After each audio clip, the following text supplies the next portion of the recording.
జై శ్రీరామ్. అందరు ఎలా ఉన్నారు? బాగున్నారా? ఈరోజు మనం వెజ్ మంచూరియా తయారు చేసేటువంటి విధానం నేర్చుకుందాము. ఇది స్ట్రీట్ స్టైల్ కాదు, రెస్టారెంట్ స్టైల్ కాదు, నా స్టైల్లో బాగుండాలి, బాగుంటుందని చెప్పేసి ప్రిపేర్ చేసాను. చాలా బాగా వచ్చింది. మీరు కూడా ఎలా చేసానో చూడండి. చూసి దీన్ని కూడా మీ ఇంట్లో ప్రిపేర్ చేసే ప్రయత్నం చేయండి. చాలా అద్భుతంగా వచ్చిందండి. మా పిల్లలు అయితే చాలా సంతోషంగా తిన్నారు. చూసారు కదా దాని టెక్స్చర్ ఎలా వచ్చిందో. ఆ విధంగా దీనికి నేను ఏం చేశానంటే ముందుగా ఒక క్యాబేజ్ తీసుకున్నాను. క్యాబేజ్ కట్ చేసుకుంటున్నాను నిదానంగా. చాలా సన్నగా కట్ చేసుకోవాలండి దీనికైతే.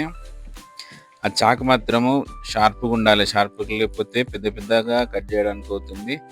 షార్ప్గా ఉంటే చిన్న చిన్నగా వస్తాయి. కాబట్టి ఫస్ట్ చాకు షార్ప్గా ఉందా లేదో చూసుకొని ఈ విధంగా సన్నగా కట్ చేసుకోవాలి. చూసారు కదా నేను ఎంత సన్నగా కట్ చేస్తున్నాను. ఇలా కట్ చేయడానికి రాకపోతే ఒక చిన్న ప్లాన్ తోటి కట్ చేసుకోవచ్చు. ఏంటంటే అది చిప్స్ వేస్తారు చూసారా, దాంతో ఫస్ట్ అన్నీ కూడా ఇట్లా చిప్స్ లాగా చేసి తర్వాత సన్నగా కట్ చేసుకోవాలి. అట్లా కూడా వస్తుంది, ఏం ఇబ్బంది లేదు, బాగానే ఉంటుంది. ఈ విధంగా పూర్తిగా కట్ చేసుకోవాలి. తర్వాత ఒక క్యారెట్ కూడా తీసుకొని దాన్ని తురుముకున్నాను. ఇదిగో ఒక కప్ అయింది. అయితే ఈ క్యాబేజ్ అంతా కూడా ఒక 5 కప్స్ అయినట్టుంది. తర్వాత ఒక కప్ మట్టుకు ఈ క్యారెట్ తురుము వేసుకున్న తర్వాత ఈ విధంగా చేసుకొని దీని అంతటికి కూడా ఏమేమి కలుపుకోవాలో చూద్దాం. ఫస్ట్ దీని అంతా ఒక బౌల్లో వేసుకుందాం. ఈ విధంగా వేసుకొని దీనికి ఫస్ట్ మైదా పిండి కావాల్సి వస్తుంది, తర్వాత కార్న్ఫ్లోర్. నేను ఫస్ట్ మైదా పిండి వేస్తున్నాను.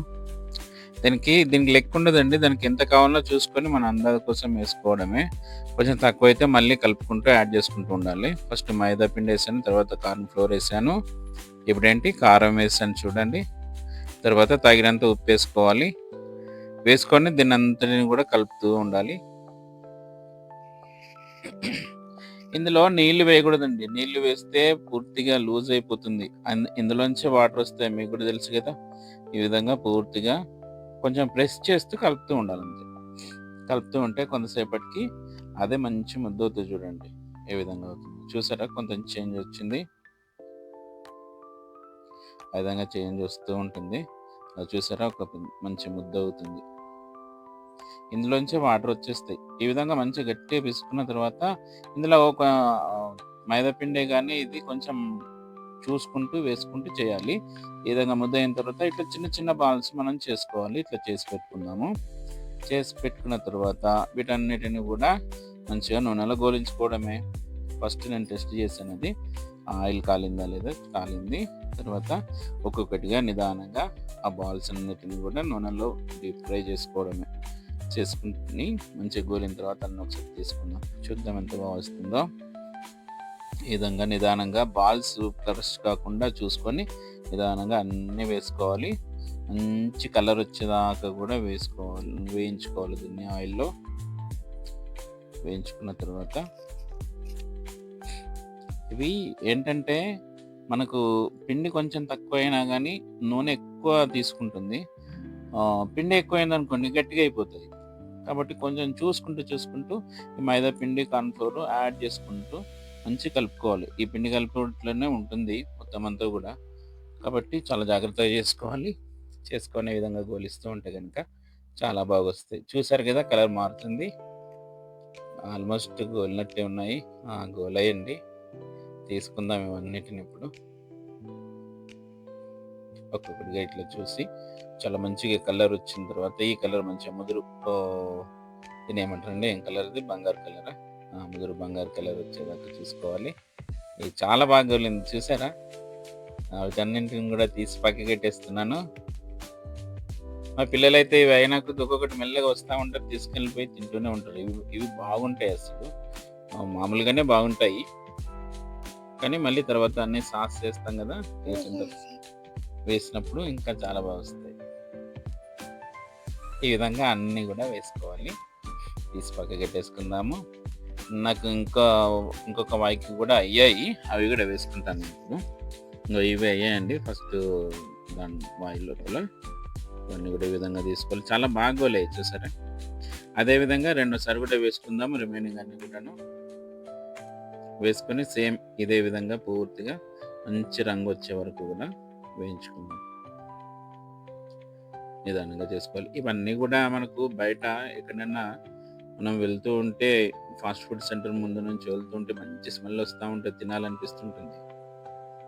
మంచి అబ్బా! బాగా మంచి టేస్ట్ వస్తుంది, మంచి స్మెల్ వస్తుంది, తినాలనిపిస్తుంది. కానీ ఆ బయట చేసినవి తింటే గనుక ఏదో ఆరోగ్యం పాడవుతుందనేటువంటి భయం ఒకటి. కాబట్టి ఇంట్లోనే ఈ విధంగా చేసుకుంటే ప్రశాంతంగా పిల్లలు మీరందరూ కూడా కలిసిమెలిసి ప్రశాంతంగా తినొచ్చు. ఆరోగ్యానికి ఆరోగ్యం, సంతోషానికి సంతోషం. ఇట్లా రెండో వాయి కూడా గోలింది చూసారా? ఇవి కూడా తీసుకుందాం. తీసుకొని తర్వాత ఏం చేద్దామో చూద్దాం.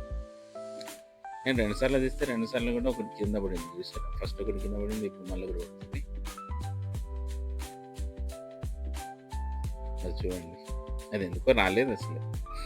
మళ్ళీ తీసేసుకుందాం. చూసారా నాకు ఎన్ని అయ్యాయో? మ్యాక్సిమం అది ఒక హాఫ్ కేజీది క్యాబేజీ, దానికే నాకు చాలా అయ్యాయి. నేను కౌంట్ చేయలేదు కానీ అయి ఉండొచ్చు, ఒక 20-25 దాకా అయ్యి ఉండొచ్చు. అయితే దాని తర్వాత ఈ ఈ సాస్ ఇవన్నీ కూడా టాస్ చేసుకోవడానికి, వేయించుకోవడానికి ఏమేం కావాలో చూడండి. ఫస్ట్ వెల్లుల్లి తీసుకున్నానండి, ఒక 5 వెల్లుల్లి తీసుకున్నాను. తర్వాత అల్లం, ఒక ఇంచు అల్లం తీసుకున్నాను. తర్వాత ఒక 2 పచ్చిమిర్చి ఇట్లా డైమండ్ షేప్లో కట్ చేశాను చూడండి. డైమండ్ షేప్లో కట్ చేశాను. తర్వాత కావాల్సినంత కరివేపాకు, అంటే 2 రెబ్బలు తీసుకున్నాను, సరిపోతుంది అది. ఆ విధంగా ఇవి 4 కూడా ప్రిపేర్ చేసుకున్నానండి. చేసుకున్న తర్వాత తగినంత ఒక 2-3 టేబుల్ స్పూన్ల ఆయిల్ వేసి, ఇందులో వెల్లిపాయలు, అల్లము, తర్వాత పచ్చిమిర్చి కూడా వేసి హై ఫ్లేమ్ పైన చేయండి. ఇదంతా కూడా మెల్లగా కొంచెం మరీ స్మూత్గా అయిపోతుంది, కొంచెం గట్టిగానే ఉండాలి. ఈ విధంగా నీట్గా గోలించుకున్న తర్వాత ఇందులో వేసేటువంటి ప్రయత్నం ఏమేమి వేద్దామో చూద్దాము. ఇందులో తర్వాత మిరపకాయలు ఇవన్నీ గోలిన తర్వాత కరివేపాకు కూడా వేసానండి. వేసి గోలించేసుకోవాలి. ఇంత గోలిన తర్వాత ఇప్పుడు మనము సోయా సాస్ వేద్దాం. నేనైతే ఒక 2 టేబుల్ స్పూన్ల సోయా సాస్ వేసాను. మరి మనం ఊరికే రెగ్యులర్గా తినాం కదా, ఇవన్నీ ఆరోగ్యానికి హానికరం అని చెప్పేసి అంటారు. కానీ ఎప్పుడైనా ఒకసారి పిల్లలకు చేసేటప్పుడు చేసుకోవచ్చు. తర్వాత 2 టేబుల్ స్పూన్ల ఇదేంటి టమాటా సాస్ కూడా వేసాను. తర్వాత గ్రీన్ చిల్లీ సాస్ కూడా వేసాను 2 టేబుల్ స్పూన్లు. కొంచెం టమాటా సాస్ ఎక్కువ పడుతుందండి, అది చూసుకోండి కన్సిస్టెన్సీ చూసుకొని. ఇట్లా soya sauce, tomato sauce and అదేవిధంగా గ్రీన్ చిల్లీ సాస్ వేసాను. తర్వాత వేసిన తర్వాత మంచిగా గోలిన తర్వాత ఇందులో కలుపుకొని పెట్టుకున్నానండి. ఇది కార్న్‌ఫ్లోర్ మిక్స్. కొన్ని నీటిలో కొంచెం ఒక హాఫ్ టీ స్పూన్ మందము కార్న్‌ఫ్లోర్ తీసుకొని పూర్తిగా మెల్ట్ చేసిన తర్వాత ఇందులో వేసుకోవాలి. ఇదంతా కూడా ఈ విధంగా చిక్కగా అవుతుంది. చూసారా, చాలా బాగా వచ్చింది, రంగు చాలా బాగా వచ్చింది, మంచిగా ఉడుకుతుంది చూడండి. ఆ విధంగా ఉడికేటువంటి సమయంలో మనం గోలించుకొని పెట్టుకున్నటువంటి ఈ యొక్క వెజ్ బాల్స్ అన్నిటిని కూడా వేసుకుందాం. ఇందులో వేసుకొని టాస్ చేసుకోవడమే. చూడండి, ఇది కొంచెం నిదానంగా చేయాలి ఫస్ట్, కానీ హై ఫ్లేమ్ పెట్టండి. హై ఫ్లేమ్ పెట్టేసి నిదానంగా టాస్ చేస్తూ ఉండాలి. అన్నిటికీ కూడా మంచిగా పట్టాలి మనం చేసినటువంటి ఆ సాస్ అంతా కూడా, మిక్స్ అంతా కూడా పట్టేసిద్ది. కొంచెం మంచిగా చేసిన తర్వాత టాస్ చేస్తూ ఉంటే మంచి కలర్ వస్తుందండి అసలు. అది ఇందులో వేసి టాస్ చేస్తున్నప్పుడే ఆ స్మెల్కి ఇక ఎప్పుడు తినాలా అనిపిస్తుంటుంది. మా పిల్లలైతే వచ్చిన పక్కకే నిలబడ్డారు తినాలని. చేయకముందే ఆ బాల్స్ అన్ని కూడా 4-5 బాల్స్ తినేసారు ఫస్టే. ఈ విధంగా అన్నీ కలిపేసుకొని మంచిగా టాస్ చేస్తూ ఉన్నాను. ఆ విధంగా టాస్ చేసుకోవాలి. తర్వాత ఇందులో అన్నీ కలిసిన తర్వాత కొంత మనం కొత్తిమీర కూడా వేసుకోవాలండి. కొత్తిమీర ఎప్పుడు వేస్తానో చూద్దాం. కొంచెం టాస్ చేస్తున్నాను ఇప్పుడు. కొంచెం కొంచెం ఎక్కువ వేడి పెట్టుకోవాలి, హై ఫ్లేమ్ పెట్టాలి. పెట్టిన తర్వాత ఇందులో కట్ చేసి పెట్టుకున్నటువంటి కొత్తిమీర కూడా వేసుకోవాలి. కొత్తిమీర వేసుకొని టాస్ చేసుకున్న తర్వాత ఇంకొకటి ఏంటి మర్చిపోయింది, మనము వెనిగర్ ఉంటే వెనిగర్ వేసుకోవచ్చు, ఒక 2 టేబుల్ స్పూన్. లేదంటే ఈ విధంగా నేను ఒక అర చెక్క నిమ్మరసం పిండుకున్నాను ఇందులో. ఈ విధంగా పిండుకొని మళ్ళీ ఒక్కసారి టాస్ చేసుకుంటే అబ్బా, ఏం స్మెల్ వస్తుందండి, చాలా మంచి స్మెల్. ఒక ముందే తినాలనిపిస్తుంది. ఈ విధంగా పూర్తిగా అంతా టాస్ చేసుకోవాలి. టాస్ చేసుకోరాకపోతే కలుపుకుంటే సరిపోతుంది, ఇబ్బంది లేదు. అంత మనం ఎగరేసే లోపల అంత కింద పడిపోతాయి కొన్ని. ఎందుకు టెన్షన్. ఫాస్ట్ చేయొస్తే చేయండి, లేదంటే మామూలుగా గరిటె పెట్టి కలిపేయడమే అంతే. ఈ విధంగా చూసారు కదా ఎంత బాగా వచ్చింది. ఒక బౌల్‌లో సర్వ్ చేసుకుంటున్నాను. వావ్!